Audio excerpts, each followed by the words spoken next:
Hi mga mading! So for today's ganap nga ay nandito kami ngayon kila nanay. Birthday kasi niya ngayon at kaya naman kami nakatoka magluluto. Habang nakaupo nga ako mga mading meron naman bata ditong napakakulit at inaantok dahil nakahiga sa aking hita. Habang nakaupo nga kami mga mading ay eto naman at ipapakita ko sa inyo ang aming tinatanaw-tanaw. Bali highway kasi ito mga mading at sa tapat naman ay may mga cottage ng resort. Bali eto na nga pala mga mading yung niluluto namin. Eto nga pala mga mading yung sa sopas at sa uling namin niluluto dahil maaksaya sa gasol. Sa gilid naman mga mading ay natapos ko na ang aking nilutong biko. Dito naman sa kabilang banda mga mading yung pampahaba ng buhay, yung pansit at saka itong spaghetti. Uy, grabe. Sa handaan talaga mga mading ito ang mga hindi pwedeng mawala dahil pampahaba raw ng buhay. Nung natapos na nga kaming magluto mga mading naisipan naming umakyat muna dito sa taas dahil kami busog na kakatikim ng niluluto. Ay, bakit ganun? Kala siguro ng manok ay lulutuin na namin siya. Hoy, hindi. Bukas pa. Di naman halata na maraming manok dito, no, mga mading.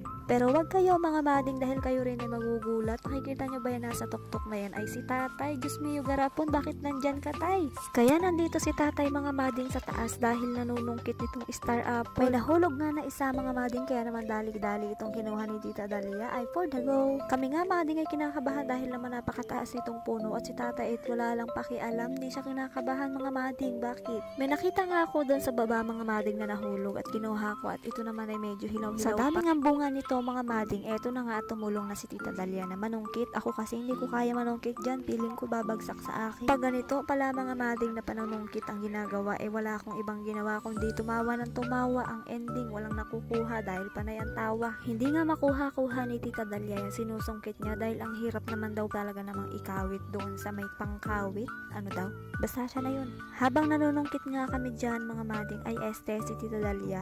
Ako naman ay panay thank you kay tatay. Baka naman kasi mahulog. Diyos mio, ang taas kasi. Ewan ko ba kay tatay kung anong trip niya at nakarating dyan sa tuktok ng kayumito. Nung napagod na nga manungkit si Tita Dalia ay nagpunta naman ako dito sa likod at ayan yung mga alaga ni tatay na bibi. Hala, pwede na yan i-adobo sa gata. Hoy, wag, grabe. Hindi yan sayo, ha? Dito naman sa labas mga mading ay may pinapatuyo si tatay na buto ng kakao. O, wag kayo, fresh. Habang naglalakad-lakad nga kami mga mading, itong anak ko naman ay panay ang tawa. Uy, nagpapakyut pa. Sana all. Syempre mga mading, may mga manok dito. Ano pa bang kulang? Di papaya. Hala, grabe, hindi kami manghuli. Ay, sige, isama na ito. Ay, wag.